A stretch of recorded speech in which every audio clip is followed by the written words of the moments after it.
मुझको राधा रमन कर दो ऐसा मगन,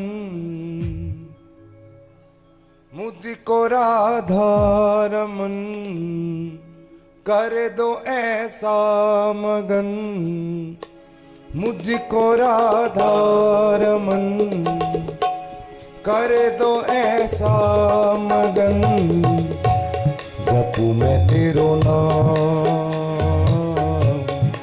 आठों याम, मुझको राधा रमन कर दो ऐसा मगन, जपू मैं तेरो नाम मैं आठों याम, मुझको राधा रमन कर दो ऐसा मगन।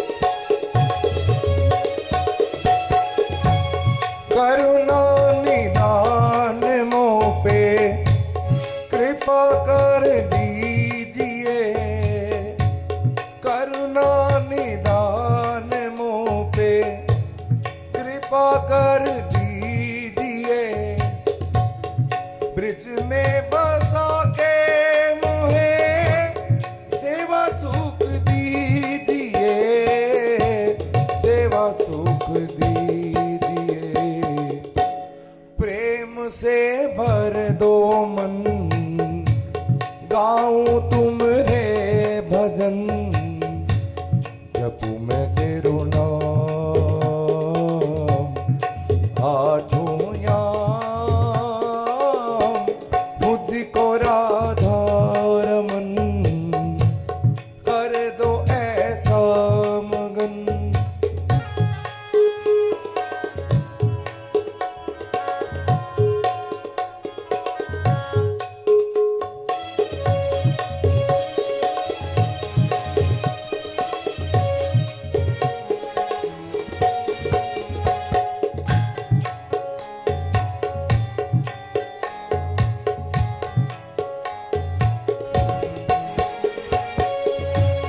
भाव भरे भूषणों से आपको रिझाऊं मैं, भाव भरे भूषणों से आपको सजाऊं मैं, नित्य उठी भोग प्यारे हाथों से पवाऊं मैं, हाथों से पवाऊं मैं, करो जब तुम शयन दाबू तुम रे चरण, जपू मैं तेरो नाम आठों याम,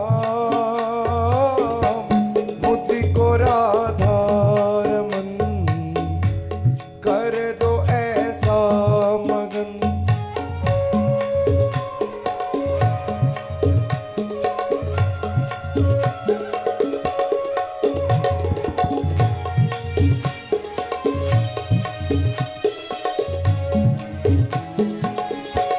तुम्हें देख जीऊं तुम्हें देख मर जाऊं मैं, तुम्हें देख जीऊं तुम्हें देख मर जाऊं मैं, जन्म जन्म तेरा दास कहलाऊं मैं, दास कहलाऊं मैं, रख लो अपनी शरण कर दो मन में भवन, जपू मैं तेरो नाम आठों याम, मुझको राधा रमन कर दो ऐसा मगन, मुझको राधा रमन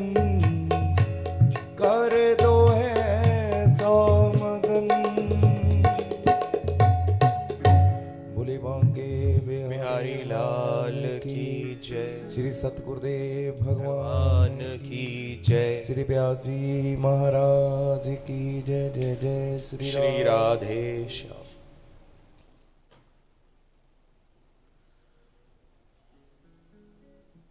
कृष्णं नारायणं वन्दे, कृष्णं वन्दे व्रजप्रियं, कृष्णं द्वैपायनं वन्दे, कृष्णं वन्दे प्रथासुतम्। सच्चिदानन्दरूपाय विश्वोत्पत्त्यादिहेतवे तापत्रय विनाशाय श्रीकृष्णाय वयं नमः। जिन संतत सद्ज्ञान सुधा सुरसरी बहाई, लेकर तर्क त्रिशूल वाद मर्याद मिटाई।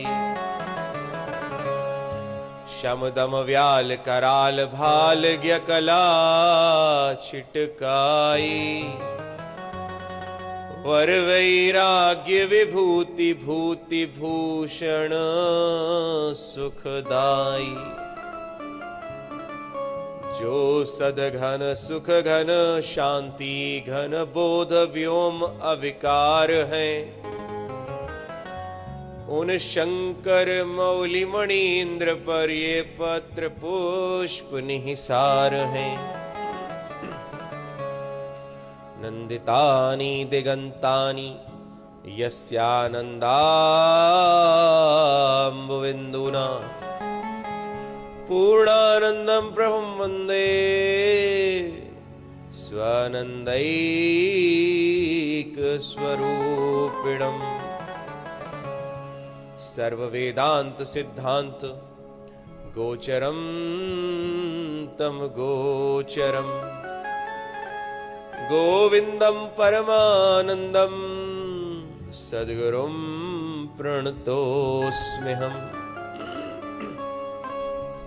अकारण करुणावरुणालय भक्तवांछाकल्पतरु तडिद्युत विनिंदित पीतांबरधारी बालकृष्ण लाल की वाङ्मयी प्रतिमूर्ति श्रीमद् भागवत महापुराण के दशम स्कंद अर्थात भागवत के हृदय प्रभु की लीला, प्रभु की विवाह के प्रसंग में हम प्रवेश करते हैं। तो जैसा कि कल आप लोगों ने सुना कि भगवान श्री कृष्ण ने रुक्मिणी जी से विवाह किया और राक्षस विधि से विवाह किया। प्रभु के रुक्मिणी से पहले पुत्र हुए हैं प्रद्युम्न, ये कामदेव के अवतार हैं। कामस्तु वासुदेवंशो दग्धः प्रागरुद्रमन्युना, देहोपपत्तये भूयस्तमेव प्रत्यपद्यते। भगवान शिव ने क्रोधित होकर के काम को भस्म किया था, और जब कामदेव की पत्नी रति बहुत रोई तो शिव जी ने वचन दिया कि जब यदुवंश कृष्ण अवतारा। रामचरितमानस कहती है भगवान शिव ने कामदेव को भस्म करके रति के प्रार्थना करने पर कहा कि कृष्ण तनय हो ही पति तोरा, वचनु अन्यथा होई न मोरा। भोलेनाथ ने वचन दिया कि जो कृष्ण का पुत्र होगा प्रद्युम्न, वही तेरा ये पति कामदेव होगा जिसे मैंने भस्म कर दिया है। भोलेनाथ का वचन सत्य हुआ और कामदेव ही भगवान के पहले पुत्र प्रद्युम्न बनकर प्रकट हुए। काम जब विकारों से उत्पन्न होता है तो वह धर्म विरुद्ध काम है, धर्म के अनुकूल जो काम है वह भगवान का स्वरूप है, भगवान की विभूति है। तो वह धर्म सम्मत कामदेव ही प्रद्युम्न के रूप में प्रकट हुए हैं। भगवान श्री कृष्ण से द्वेष रखने वाला शंबरासुर नाम का दैत्य प्रद्युम्न का हरण करके ले गया और समुद्र में फेंक दिया। एक मछली उसे निकल गई और उस मछली को पकड़ करके मल्लाह ने शंबरासुर को ही भेंट कर दिया। मछली का पेट जब फाड़ा गया तो मछली के पेट से प्रद्युम्न शंबरासुर के घर में ही पहुंच गए। उनका लालन पालन भी वहीं हुआ। इधर नारद जी ने कामदेव की पत्नी रति को सावधान कर दिया, जाओ अपने पति को संभालो, तुम्हारे पति का जन्म हो चुका है। एक वेश बना करके कामदेव की पत्नी शंबरासुर के यहां आकर सेवा करने लगी और प्रद्युम्न का भरण पोषण करने लगी। नाति दीर्घेण कालेन सा कार्ष्णी रूढ़ यौवनः। बहुत कम समय में ही जब कृष्ण के पुत्र श्री प्रद्युम्न युवा संपन्न हो गए तो रति के भावों में अब परिवर्तन होने लगा।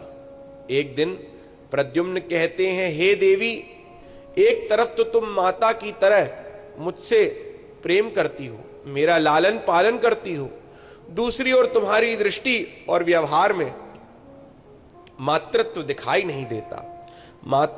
मात्र भावम अतिक्रम्य वर्तसे कामिनी यथा। कौन हो तुम मुझसे किस प्रकार का स्नेह रखती हो, क्या चाहती हो? तब रति ने पूरी कहानी सुना दी। भवान नारायण सुतः शंबरेणा हर्तो गृहात हम ते अधिकृता पत्नी रति ही कामो भवान प्रभो।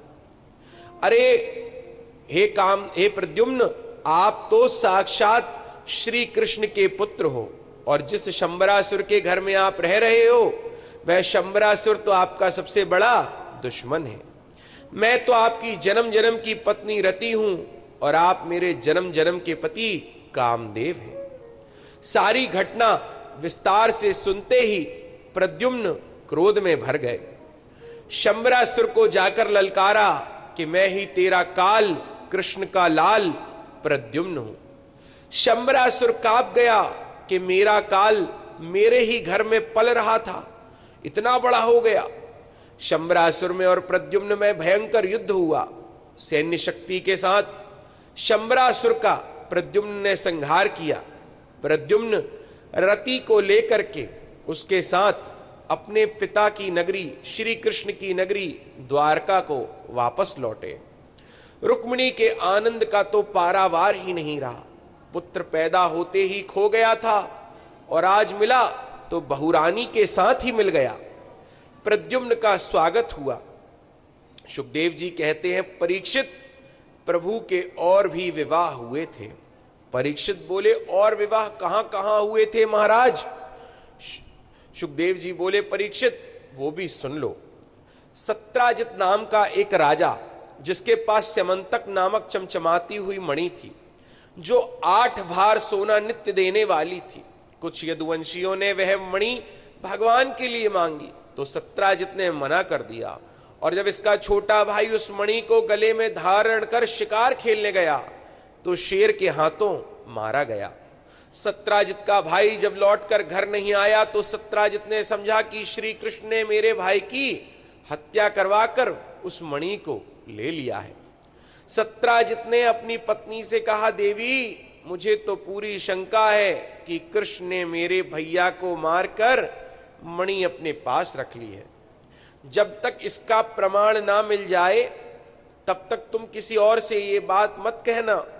परंतु मातृत्व का एक स्वभाव है, कोई रहस्य उन्हें पता चल जाए तो जब तक वह बात 2-4 लोगों से ना बट जाए तब तक वह बीमार रहती हैं।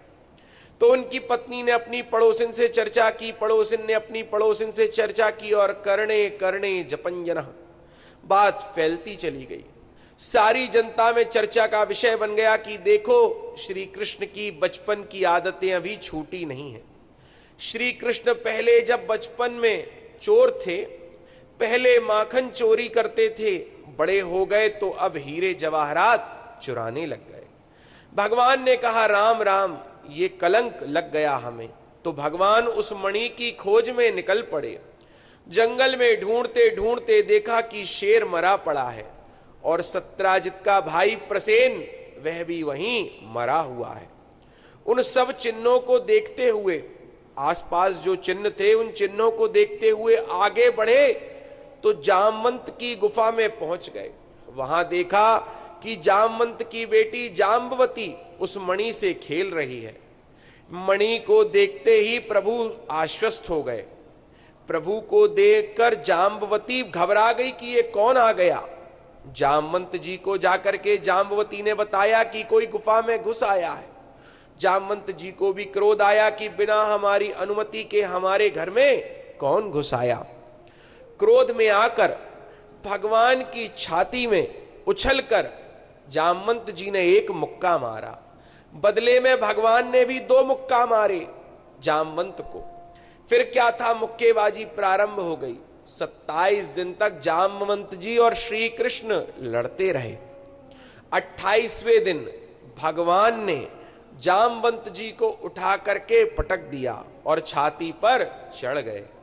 जामवंत जी की नस नस ढीली कर दी। जामवंत जी समझ गए। वे बोले, बस करो महाराज, मैं पहचान गया। अरे आप ही मेरे राम जी हो।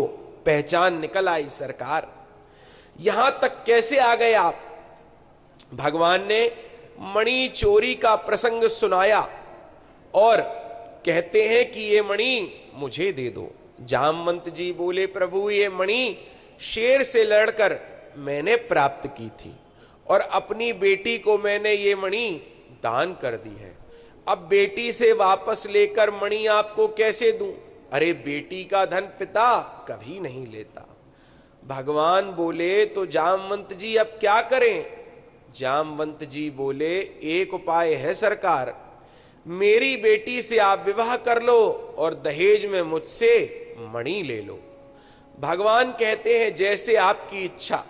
फिर तो जंगल में मंगल हो गया। जाम्बवती जी का विवाह प्रभु श्री कृष्ण से संपन्न हुआ। दहेज में मणि देकर भगवान को विदा किया।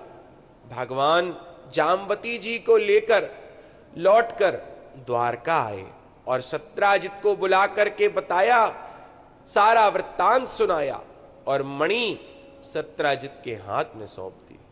अब तो सत्राजित बड़ा लज्जित हुआ और जनता की तो हवा है, एक क्षण में बदल जाती है, सो बदल गई।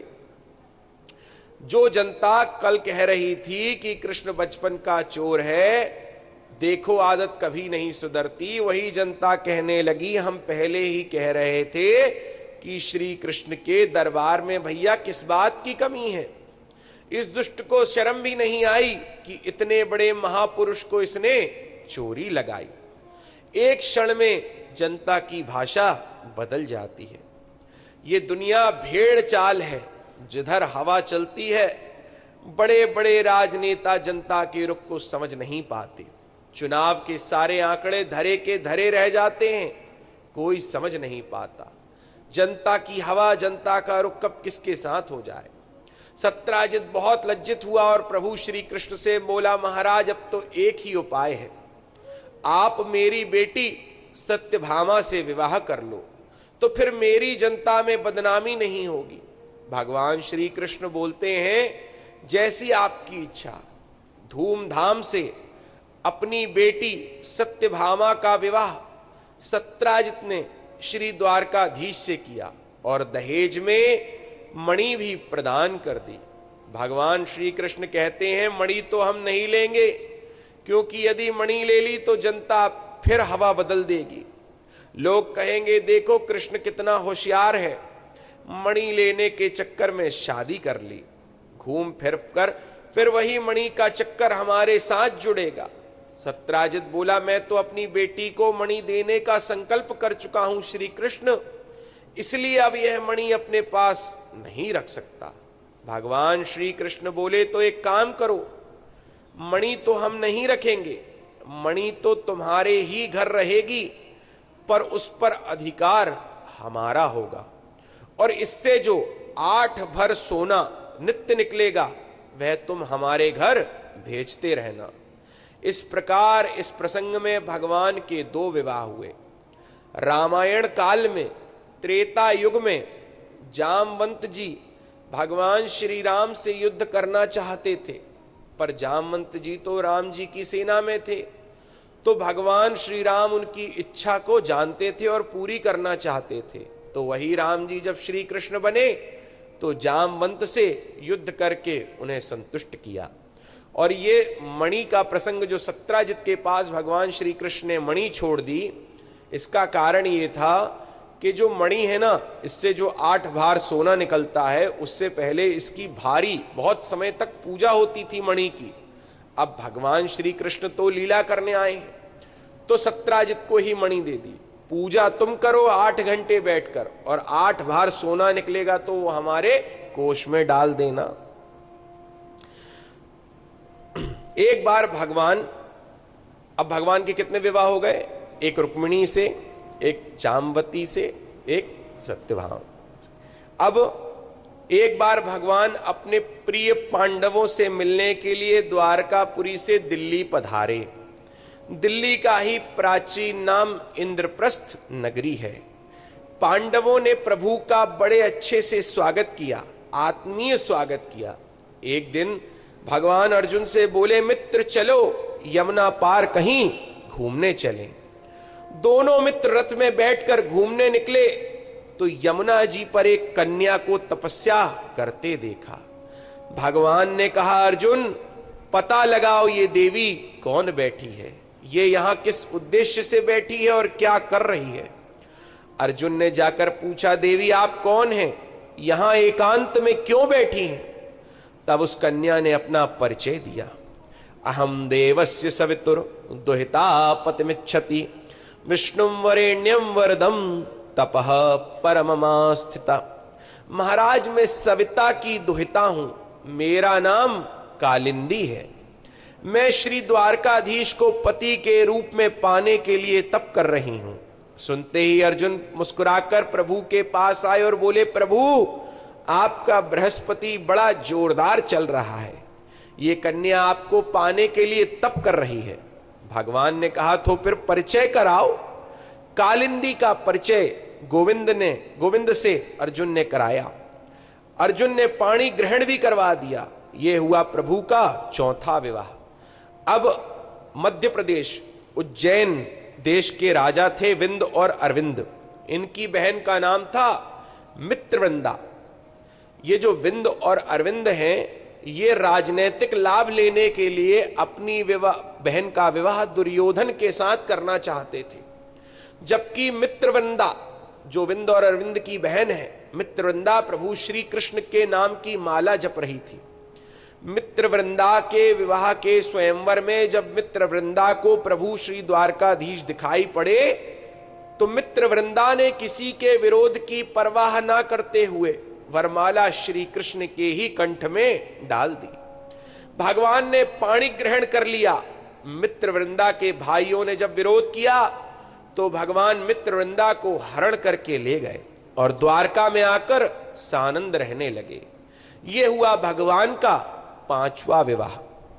देखिए, लोग कहते हैं कि हमारे यहां प्राचीन काल में माताओं को, कन्याओं को पढ़ाया नहीं जाता था, बेटियों को दबाया जाता था। तो ऐसा नहीं है। आज से 950 साल पहले जब मुगल आक्रांता नहीं आए थे, उसके पहले महिलाएं बहुत विदुषी हुआ करती थीं। एक होता है विद्वान, उसका उल्टा होता है विदुषी। जो माताएं बहुत पढ़ लिख जाती हैं उनको विदुषी कहते हैं। तो बहुत विदुषी महिलाएं हुआ करती थीं। शास्त्र ग्रंथ और पुराण भरे पड़े हैं। किसी भी धर्म में देवी के ऊपर कोई ग्रंथ नहीं लिखा गया है, पर हमारे सनातन धर्म में देवी भागवत लिखी गई है। देवियों का इतना महत्व बताया गया है। एक सन्यासी जो होता है, सन्यासी के सामने अगर उसका पिता आ जाए तो पिता को भी झुक के अपने बेटे को जो सन्यास ले चुका है उसको प्रणाम करना पड़ता है। पर अगर उसी सन्यासी के सामने उसकी माता आ जाए तो सन्यासी को भी अपनी माता के सामने झुकना पड़ता है। भले ही वो सन्यास ले चुका है, सन्यासी है, लेकिन माता के सामने झुकना पड़ेगा। पहले के समय में अपने पिताओं से आज्ञा लेके राजकुमारियां देश देश जाती थी रथों पर बैठ करके मंत्रियों और सैनिकों के साथ, और स्वयं अपना वर चुनती थी, शास्त्रार्थ करती थी। एक, अब आगे चलते हैं। एक थे महाराज कौशल नरेश नग्नजित, जिनकी बेटी का नाम था सत्या देवी। राजा ने प्रतिज्ञा की कि मेरे 7 बलिष्ठ बैल हैं, जो वीर एक रस्सी में इन 7 बैलों को नाथ देगा, उसी से मैं अपनी बेटी का विवाह करूंगा। विवाह योग्य बड़े बड़े राजकुमार वीरों ने प्रयास किया, पर उन बैलों ने सबको मार मार कर खंडित कर दिया। जब श्री द्वारकाधीश प्रभु पहुंचे तो श्री कृष्ण ने 7 रूप बनाकर 7 बैलों को एक रस्सी में नथ दिया। सत्या ने प्रसन्नता पूर्वक आकर भगवान के गले में माला डाल दी। अन्य राजाओं ने जब इसका विरोध किया तो अर्जुन ने समस्त राजाओं को मारकर भगा दिया। यह हुआ भगवान का 6वां विवाह। वसुदेव जी जो श्री कृष्ण के पिता हैं, उनकी एक बहन थी श्रुतकीर्ति, जो भगवान श्री कृष्ण की बुआ लगती थी। श्रुतकीर्ति श्री कृष्ण से बड़ा प्रेम रखती थी और उनसे अपना संबंध गहरा करना चाहती थी। इसीलिए अपनी बेटी भद्रा का विवाह श्री द्वारकाधीश के साथ संपन्न कर दिया। यह हुआ भगवान का 7वां विवाह। कुछ लोग बड़ा आश्चर्य करते हैं कि यह विवाह संपन्न कैसे हो गया, क्योंकि भद्रा जो है प्रभु की बुआ की बेटी है। परंतु देखो भैया, प्रभु की बुआ है कुंती, जिनके लड़के हैं अर्जुन, और उन्हीं अर्जुन से प्रभु श्री कृष्ण ने अपनी बहन सुभद्रा का विवाह कर दिया। इस प्रकार से उनकी बुआ की बिटिया भी उनको ब्याही गई इसी विधि से। तो ये हो गए 7 विवाह। एक बार भगवान श्री कृष्ण ने ऊपर चक्र में घूमती हुई मछली का नीचे जल में प्रतिबिंब देखकर उस मछली का लक्ष्य भेदन कर दिया। एक बार में लक्ष्य भेदन करने से मद्र देश के राजा की कन्या लक्ष्मणा का भगवान श्री कृष्ण से पाणी ग्रहण हुआ और भगवान के ये 8 विवाह संपन्न हुए। राजीव जी एक सुंदर सा भजन सुनाएंगे, गौतम जी आएंगे, गौतम जी भी भजन सुनाएंगे। इस भजन के बाद और भगवान के विवाह।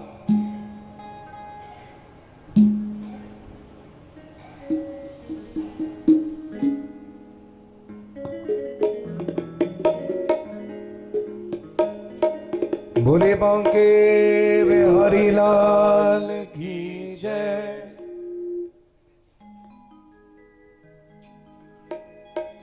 मस्ती में आके मस्ताने हो गए, मस्ती में आके मस्ताने हो गए। शाम तेरे नाम के दीवाने हो गए, शाम तेरे नाम के दीवाने हो गए। मस्ती में आके मस्ताने हो गए, मस्ती में आके मस्ताने हो गए। शाम तेरे नाम के दीवाने हो गए, शाम तेरे नाम के दीवाने हो गए। मस्ती में आके मस्ताने हो गए, मस्ती में आके मस्ताने हो गए। शाम तेरे नाम के दीवाने हो गए, शाम तेरे नाम के दीवाने हो गए।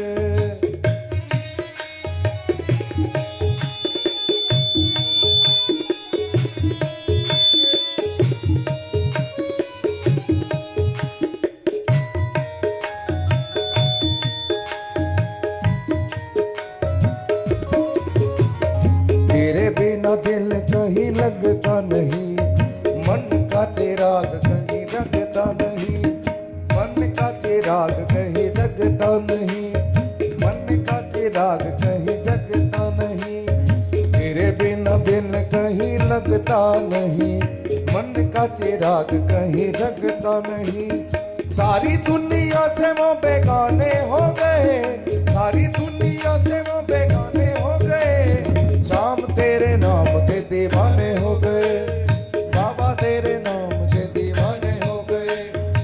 मस्ती में आके मस्ताने हो गए, मस्ती में आके मस्ताने हो गए। शाम तेरे नाम के दीवाने हो गए, शाम तेरे नाम के दीवाने हो गए।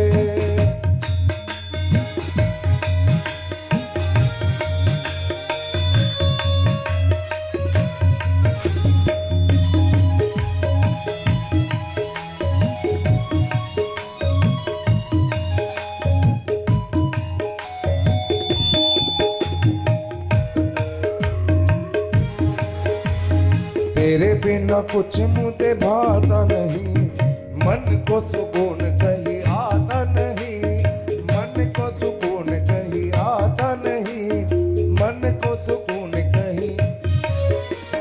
तेरे बिना कुछ मुझे भाता नहीं, मन को सुकून कहीं आता नहीं, मन को सुकून कहीं आता नहीं।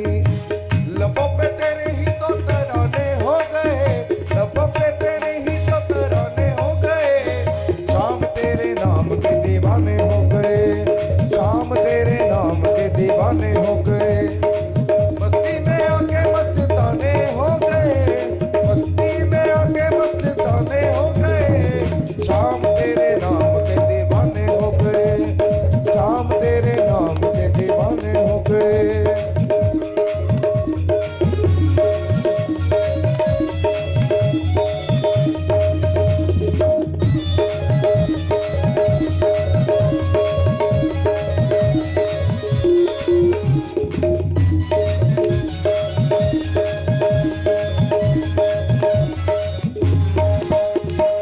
तेरे बिना दिल कहीं लगता नहीं, मन का चिराग कहीं जगता नहीं, मन का चिराग कहीं जगता नहीं। तेरे बिना दिल कहीं लगता नहीं, मन का चिराग कहीं जगता नहीं। सारी दुनिया से वो बेगाने हो गए, सारी दुनिया से वो बेगाने हो गए, नाम तेरे नाम के दीवाने हो गए, शाम तेरे नाम के दीवाने हो गए। मस्ती में आके मस्ताने हो गए, मस्ती में आके मस्ताने हो गए, शाम तेरे नाम के दीवाने हो गए, शाम तेरे नाम के दीवाने हो गए। ओ बाबा तेरे नाम के दीवाने हो गए। बोले बांके बिहारी लाल की जय। श्री राधे। दुर्लभम त्रयमेवैतद् देवानुग्रह हेतुकम मनुष्यत्वम मुमुक्षुत्वम महापुरुष संश्रय। इस मानव शरीर को पा करके तीन चीजें जो दुर्लभ हैं वो प्राप्त हो जाती हैं। क्या? महापुरुष संश्रय, मनुष्यत्वम मुमुक्षुत्वम महापुरुष संश्रय। एक मनुष्य शरीर मिल जाना, उसके बाद इस मनुष्य शरीर में मुक्ति की इच्छा हो जाना, और फिर हम जिस मुक्ति की इच्छा को लिए बैठे हैं उस मुक्ति की इच्छा की पूर्ति के लिए किसी महापुरुष का आश्रय मिल जाना। आप सभी बड़भागी हैं। हमारे वृंदावन के एक संत कहते हैं, बहुत बड़े संत हैं, वे कहते हैं अभी इस समय पर, इस धरती पर, इस भारतवर्ष में जो संत मौजूद हैं वो आने वाले कुछ दशकों के बाद आपको नहीं दिखेंगे। कुछ संत जो अभी दिख रहे हैं वो भी प्रायः लुप्त हो जाएंगे। तो अपना जन्म अपना सफल कर लें, प्रभु को प्राप्ति के मार्ग में चल पड़े। भगवान ने इस प्रकार से 8 विवाह अलग अलग किए। 16,100 विवाह एक दिन में ही संपन्न हुए। परीक्षित ने प्रश्न किया, महाराज इतने विवाह एक साथ एक ही मुहूर्त में कहां और कैसे हुए? सुखदेव जी कहते हैं, सुनो राजन, प्राग ज्योतिषपुर का राजा भौमासुर नाम का दानव था। वैसे इसका नाम नरकासुर था, परंतु भूमि का पुत्र होने के नाते इसका नाम भौमासुर था। इसने 20,000 राजकुमारियों के साथ विवाह का संकल्प किया था, और भौमासुर जिस राजा को युद्ध में पराजित कर देता उसके यहां जितनी रानियां होती सबको लाकर बंदी गृह में डाल देता, और इस प्रकार राजकुमारियों का हरण करते करते उनकी संख्या 16,100 तक पहुंच गई। भगवान को पता चला कि भौमासुर नाम का राक्षस 16,108 राजकुमारियों को उसने कैद कर लिया है। तो सभार्यो गरुड़ आरूढ़ प्राग ज्योतिषपुरम ययौ। सभार्यो यानी अपनी पत्नी के साथ, भार्या के साथ, गरुड़ आरूढ़ गरुड़ पर बैठकर भगवान कहां आए? प्राग ज्योतिषपुर पहुंच गए। नगर में प्रवेश किया तो नगर के रक्षक 5 मुख वाला मुर नाम का दैत्य भगवान पर झपट पड़ा। भगवान ने उसके 5 सिर काटकर उसका वध कर दिया। तब से भगवान का एक नाम पड़ गया, मुरारी। मुर दैत्य का वध करने के पश्चात प्रभु का भौमासुर के साथ बड़ा भयंकर संग्राम हुआ और भौमासुर की सैन्य शक्ति सहित भौमासुर का भी भगवान ने संहार कर दिया। धरती माता ने, भूदेवी ने प्रकट होकर के कहा कि भगवान आपने बड़ी कृपा की जो इसे मार दिया, क्योंकि ये दुष्ट मेरे ऊपर एक बोझ था। प्रभु की सुंदर स्तुति की और भगवान बंदी गृह में जाकर अब भगवान ने राजकन्याओं को मुक्त किया। राजकुमारियां प्रसन्न हो गईं।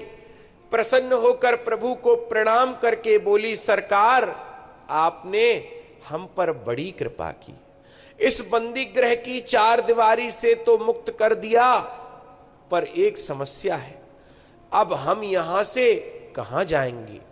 अगर लौटकर घर वापस भी जाती हैं तो हमारा अब वहां महत्व नहीं।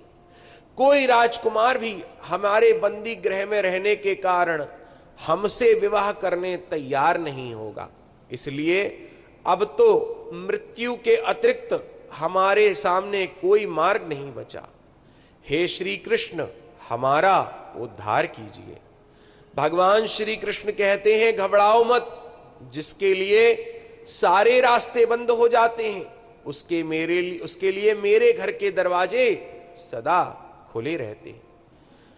द्रौपदी ने महाभारत में सबको पुकारा, भीष्म पितामह, कृपाचार्य, गुरु द्रोणाचार्य सबको पुकारा, पर अंत में जब भगवान श्री कृष्ण को पुकारा तो भगवान श्री कृष्ण का नाम पूरा भी नहीं ले पाई और भगवान रक्षा करने आ गए।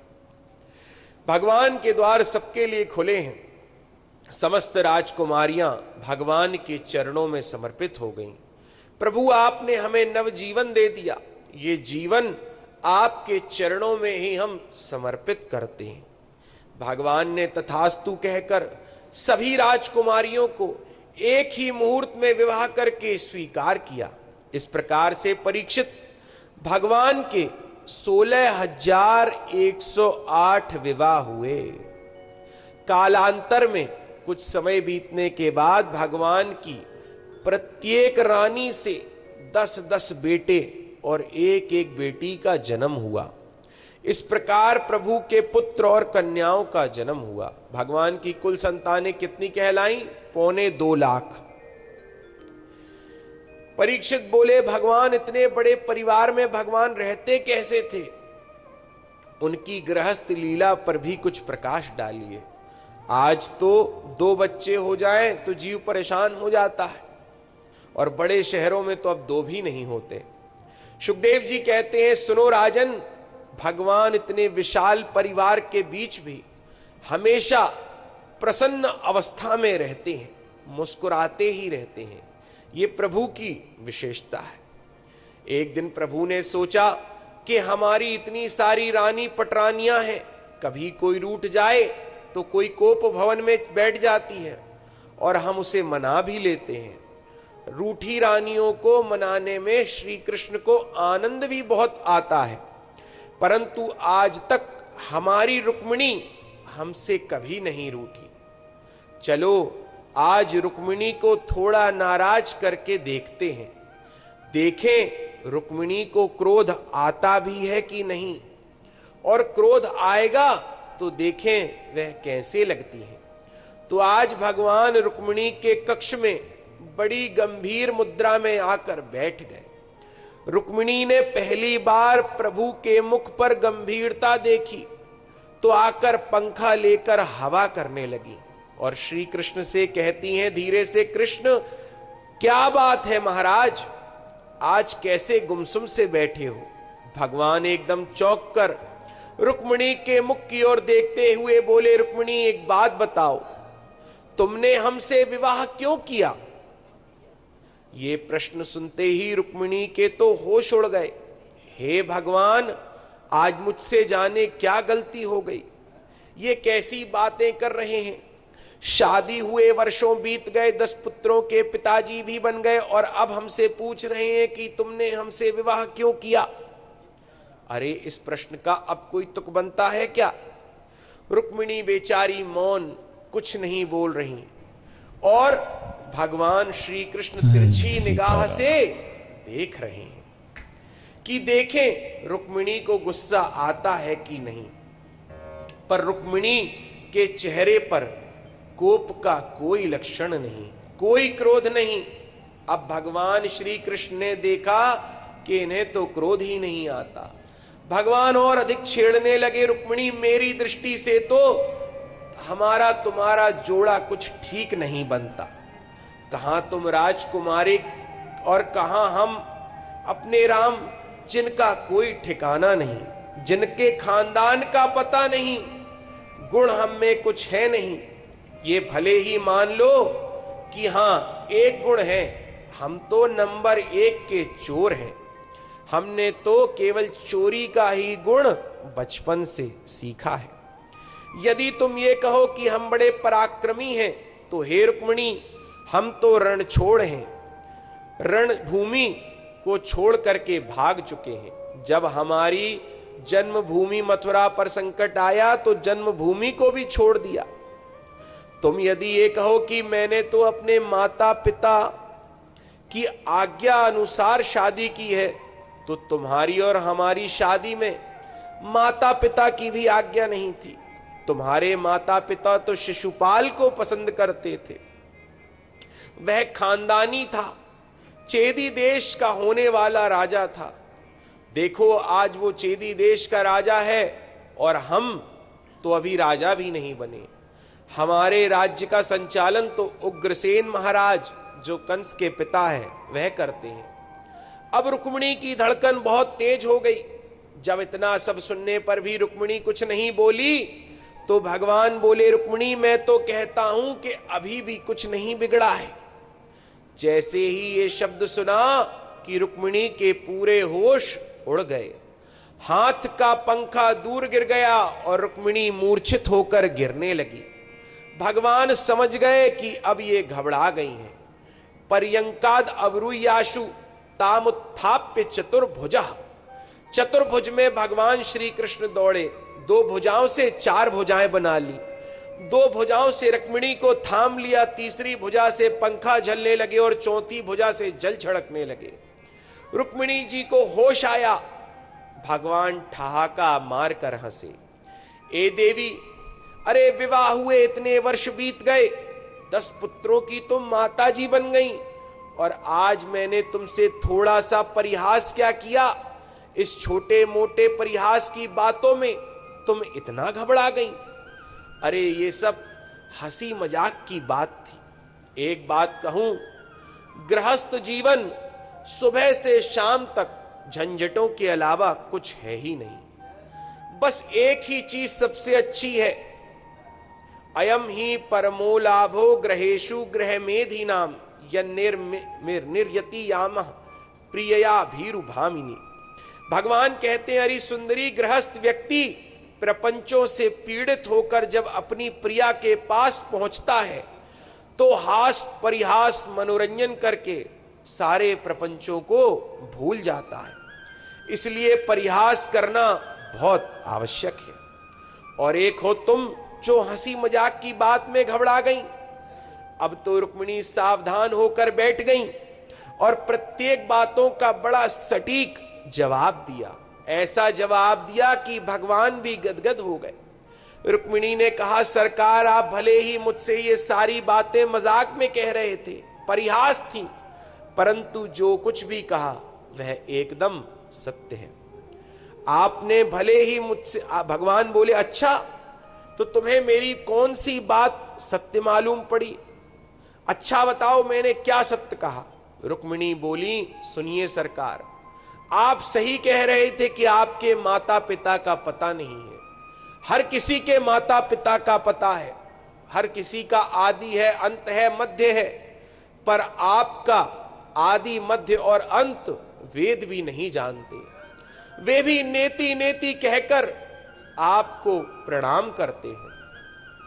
क्यों? क्योंकि आप ही इस सृष्टि के नियामक हैं, इस संसार को बनाने वाले हैं। भैया गृहस्थी का एक मतलब क्या है समझ लो।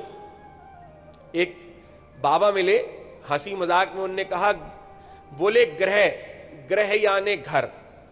तो जब घर बनता है, पति पत्नी होते हैं, बच्चे होते हैं, घर को मेंटेन करने के लिए, उस घर को चलाने बनाने के लिए, बच्चों की शादी के लिए, व्यापार चलाने के लिए, घर का खर्चा चलाने के लिए व्यक्ति पूरा दिन और रात दौड़ता रहता है। और अंत में उसे कब शांति मिलती है? बोले जब उसकी अस्थि बचती है। तो यही गृहस्थी है। इसीलिए महाराज जी ने जैसा कहा कि पंचधा विभजन वित्तम इहामुत्र च मोदते। महाराज जी कल कह रहे थे ना कि अपने धन को डिवाइड कर लो, 5 भागों में डिवाइड कर लो। इससे क्या होगा? बोले इहलोक में भी कल्याण होगा और परलोक में भी कल्याण होगा। जब आप भगवान की कथाओं को पढ़ेंगे तो आपको पता चलेगा कि जीवन का सार, जीवन का आनंद, जीवन जीने की नीति इसमें भरी हुई है। एक दिन सिंगला जी से बात चल रही थी। सिंगला जी कहते हैं, मैं महाभारत पढ़ रहा था, उसमें लिखा है कि 10% से ज्यादा राजा को प्रजा से टैक्स नहीं लेना चाहिए। पर हमारे भारत में क्या होता है, जितना बड़ा जिसका इनकम टैक्स स्केल होता है उतना ही परसेंटेज बढ़ता चला जाता है। जबकि दूसरे देशों में उल्टा होता है, जिसकी जितनी सोर्स ऑफ इनकम, जितना ज्यादा इनकम उतना ही टैक्स कम होता है। हमारे यहाँ विदेशों में बहुत कम ब्याज दर होती है, व्यक्ति को प्रेरित किया जाता है, पर हमारे यहाँ ब्याज दर बहुत अधिक होती है। तो साधवो दस्यु पीड़िता, ये कहां लिखा है? ये भागवत में भी लिखा है और ये महाभारत में भी लिखा है कि कलयुग में क्या होगा। बोले साधवो, जो अच्छे लोग हैं, उनके ऊपर जो राजा बन के बैठेंगे, जो उनका संचालन करेंगे, वो दस्यु, डाकू की तरह हो जाएंगे और जनता को अनाप शनाप कर लगा करके पीड़ित करने लगेंगे। 10% से ज्यादा जनता से कर लेना ये अन्याय है। तो ये ग्रंथ भरे पड़े हैं, माता पिता को कैसा होना चाहिए, पुत्र को कैसा होना चाहिए, पत्नी को कैसा होना चाहिए, बहुरानी को कैसा होना चाहिए, सास को कैसा होना चाहिए। भगवान श्री कृष्ण की लीलाओं में, श्री राम की लीलाओं में आपको आदर्श, आइडल मिलेगा कि जीव को कैसे होना चाहिए। तो यहां रुक्मिणी ने भी भगवान श्री कृष्ण के अनंत गुणों को गाया। अब गौतम जी आए हैं, एक सुंदर सा भजन, उसके बाद तुलसी बाबा क्या कहते हैं उसे चर्चा में लिया जाएगा। श्री वृंदावन बिहारी लाल की। तात तीन अति प्रबल खल काम क्रोध अरु लोभ, मुनि मुनि विज्ञान धाम मन करहिन मिस महु क्षोभ, कि मन के हारे हार है, मन के जीते जीत, मन ही मिलावत राम सो, मन ही करे फजीत।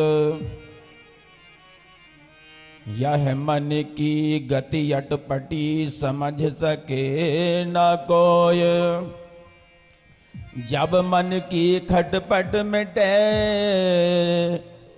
चटपट दर्शन हो।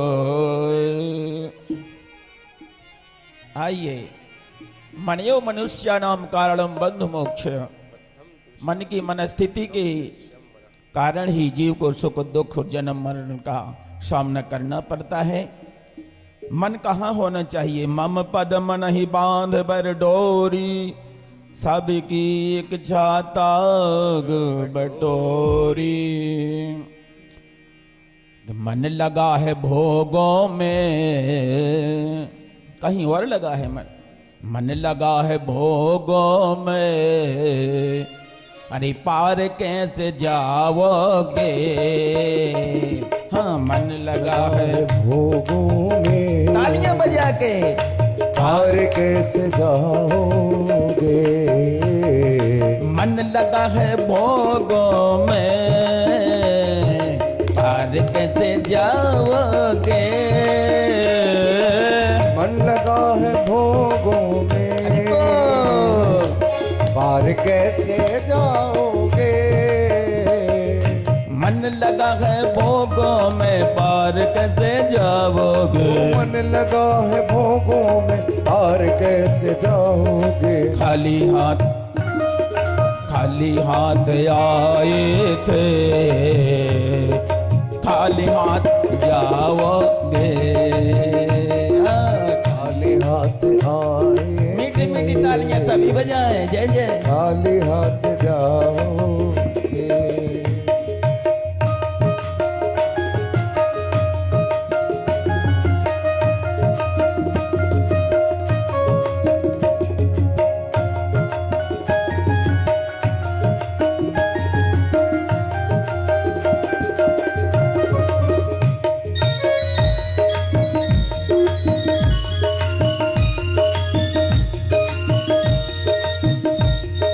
जग की मोह तृष्णा में खुद को फंसा बैठे हो,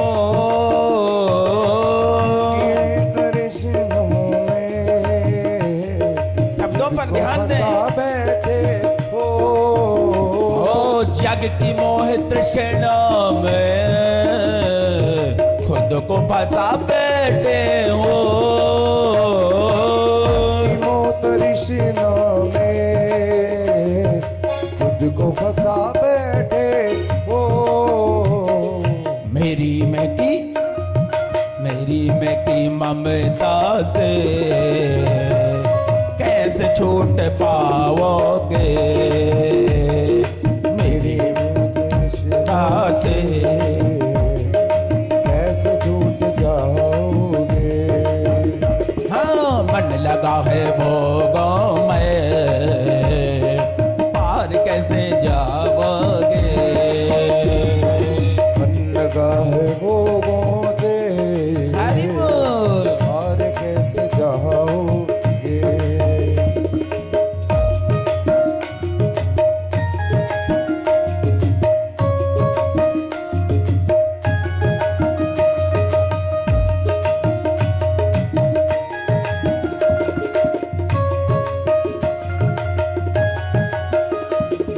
हीरा ये जन्म कीमती क्यों मिला है सो जाना? हीरा ये जन्म कीमती क्यों मिला ये सोदाना? बड़े भाग्यवान उस तन पावा, सुर दुर्लभ सद ग्रंथन गावा। हीरा ये जन्म की क्यों मिला है सो जाना? हीरा ये जन्म कीमती हरि बोल। क्यों मिला ये सोदाना? विषयों में लगा करी से वक्त तुम कमाओगे। विषयों में लगा करके कमाओगे। अजी मन लगा है भोगों में, हो पार कैसे जाओगे? मन लगा है भोगों में, हरि बोल। पार कैसे जाओगे?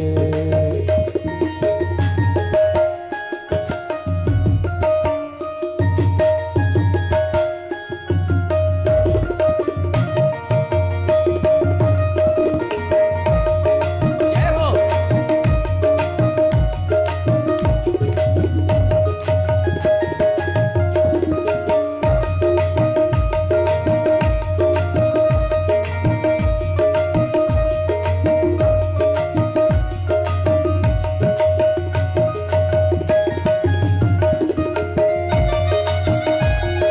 दुनिया के सम्मानों में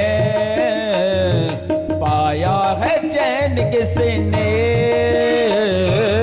दुनिया के समानों में पाया है चैन किसने। हाँ दुनिया के मानों में पाया है चैन किसने। दुनिया के समानों में हरि बोल। पाया है चैन किसने।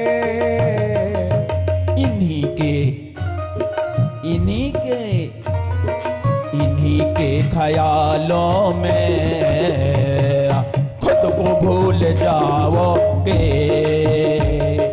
इसी के ख्यालों में हरि बोल। खुद को भूल जाओगे। हाँ मन लगा है भोगों में हो पार कैसे जाओगे। मन लगा है भोगों में तालियां भाव से जय हो। पार कैसे जाओगे।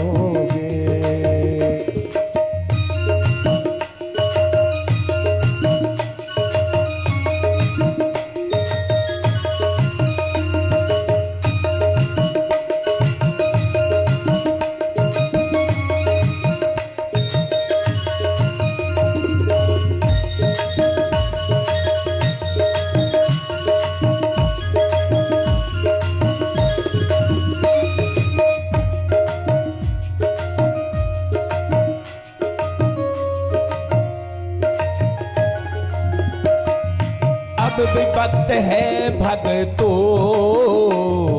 खुद को बचा सकते हो। अब भी वक्त है भक्तो खुद को बचा सकते हो।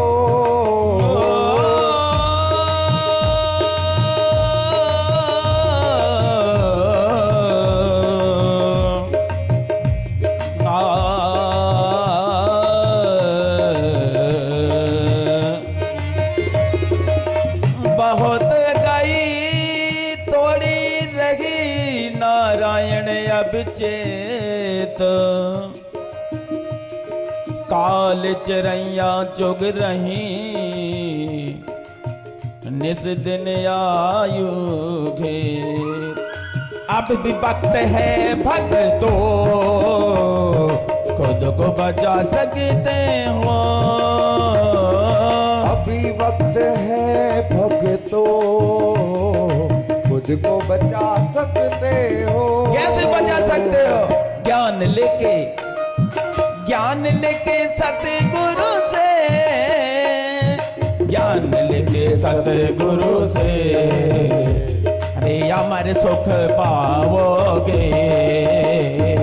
ज्ञान लेके सतगुरु से पार हो जाओगे। हाँ मन लगा है भोगों में हो पार कैसे पाओगे। मन लगा है भोगों में पार कैसे जाओगे। हो मन लगा है भोगों में पार कैसे पाओगे। मन लगा है भोगों में पार कैसे जाओगे। बोलो सतगुरुदेव भगवान की। अनिरुद्ध जी का दूसरा विवाह बाणासुर की बेटी उषा के साथ हुआ और इस विवाह में तो स्वयं द्वारकाधीश श्री कृष्ण को भगवान शंकर से युद्ध करना पड़ा। बाणासुर बहुत भारी शिव भक्त था।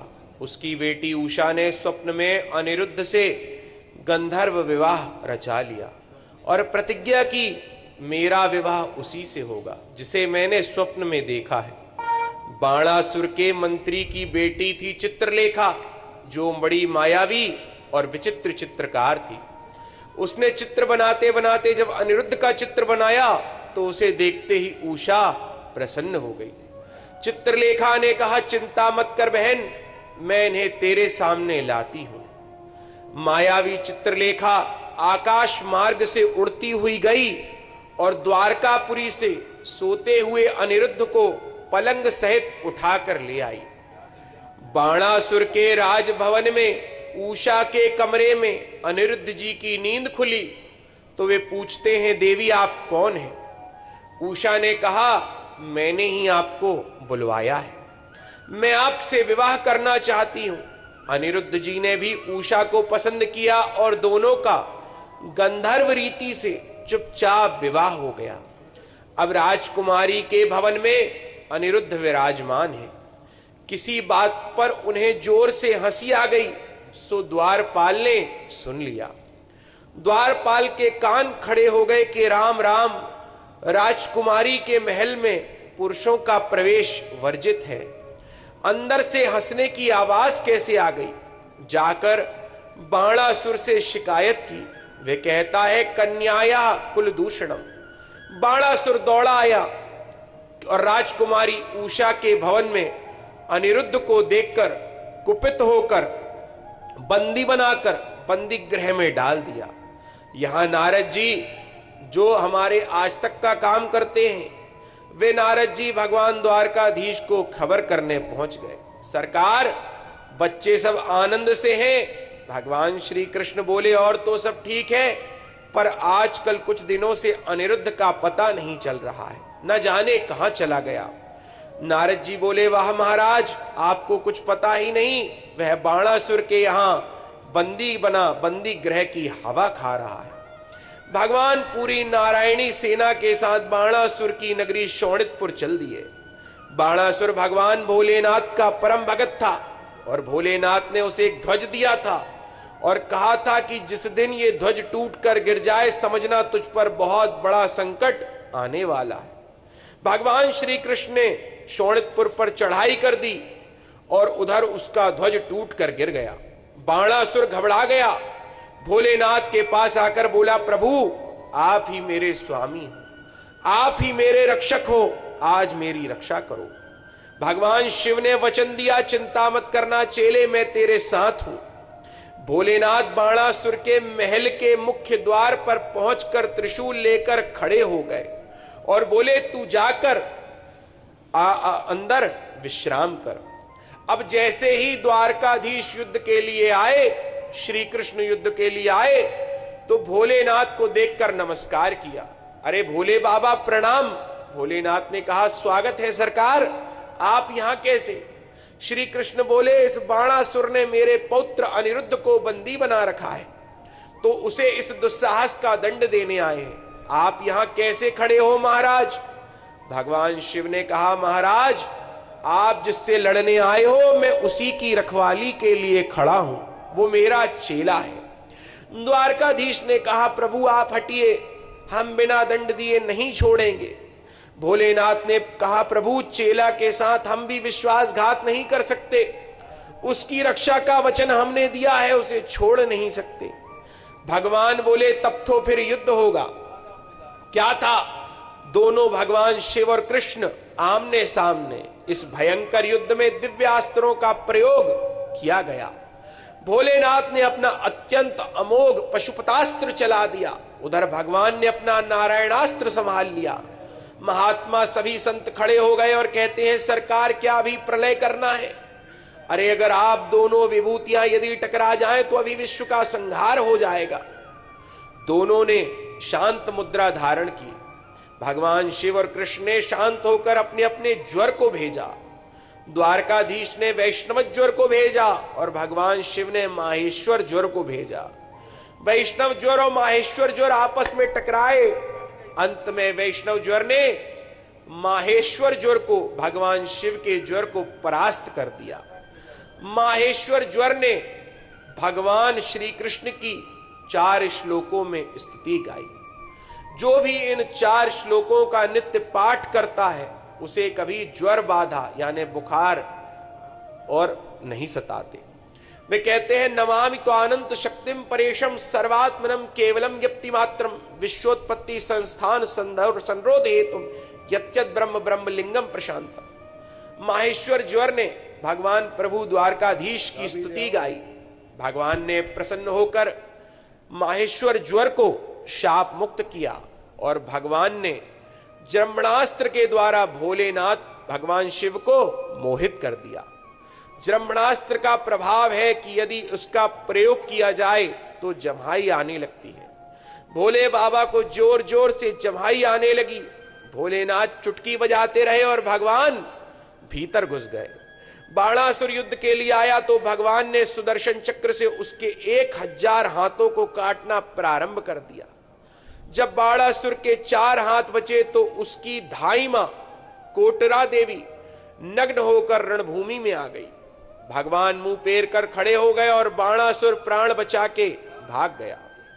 अंत में बाणासुर ने भगवान के पौत्र अनिरुद्ध को तथा अपनी बेटी उषा दोनों को प्रभु के सामने लाकर प्रणाम किया, हाथ जोड़े, भला बुरा जैसा भी सही पर चेला हूं, इसे भगवान शिव ने कहा इसे क्षमा कर दो।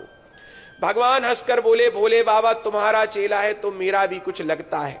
इसने मेरे परम भागवत प्रहलाद के वंश में जन्म लिया है। अब तो मैंने इसे अपना चतुर्भुज रूप दे दिया है। इस प्रकार अनिरुद्ध को उनकी पत्नी के साथ लेकर भगवान श्री कृष्ण द्वारका आए। ऐसे भगवान के पौत्रों के विवाह हुए। अब नृगोपाख्यान जो कल होगा, राजीव जी एक सुंदर सा भजन सुनाएंगे। बोले बांके बिहारी लाल की जय, सतगुरुदेव भगवान की जय। तेरी शरण में आके मैं धन्य हो गया। तेरी शरण में आके मैं धन्य हो गया। तेरी शरण में आके मैं धन्य हो गया।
धन्यवान हो गया। तेरी शरण में आके मैं धन्य हो गया। तेरी शरण में आके मैं धन्य हो गया। तेरी शरण में आके मैं धन्य हो गया।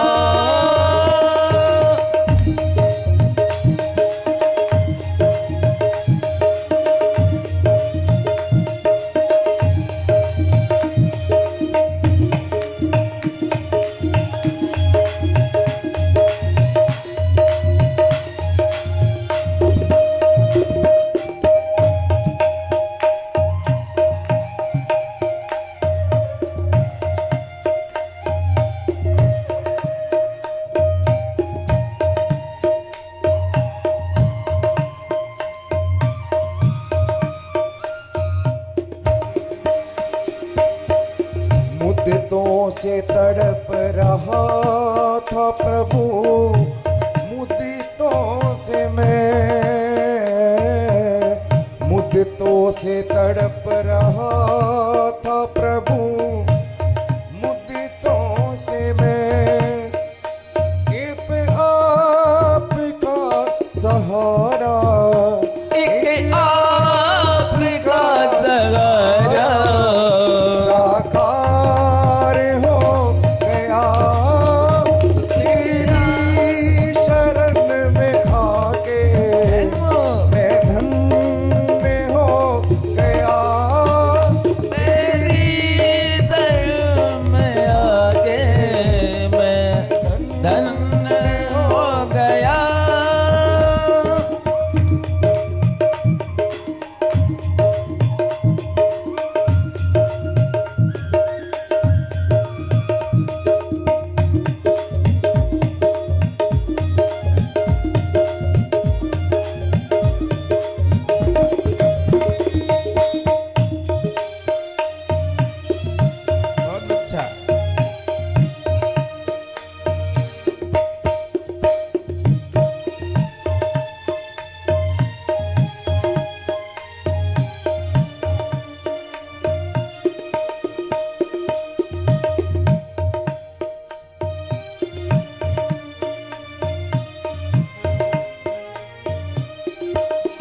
कभी प्रभु। सद्गुरुदेव भगवान की जय।